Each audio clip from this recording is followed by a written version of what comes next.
a moving and really made in America only kind of tableau was presented to the nation in Dallas on Tuesday, when Dallas and the country really came together to honor the 5 police officers who were shot in the streets of Dallas last week. And the picture of the leaders who came together was really what made it striking. You had a white mayor, Mayor Rawlings of Dallas, African-American Police Chief Brown from Dallas. You had a white former president, George W. Bush, and an African-American current president, Barack Obama. And they all spoke and spoke eloquently about these officers.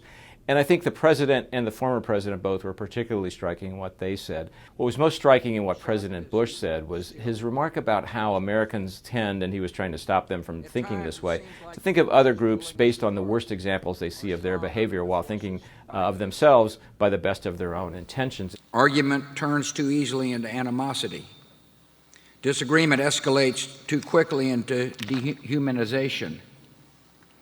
Too often we judge other groups by their worst examples, while judging ourselves by our best intentions. It was a way of saying, walk a mile in the other person's shoes.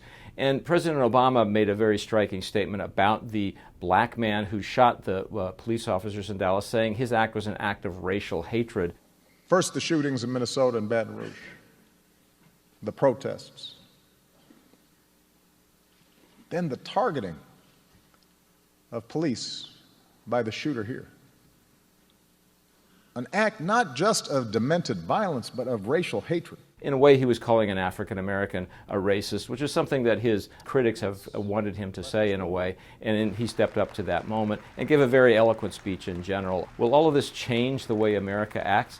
You know, it's hard to say, and I think that the action in Washington is going to continue to slip into these partisan ruts that we've seen before. But for a moment, at least, I think in Dallas on Tuesday, America had a different picture and a reason for hope in a time when people are looking for exactly that.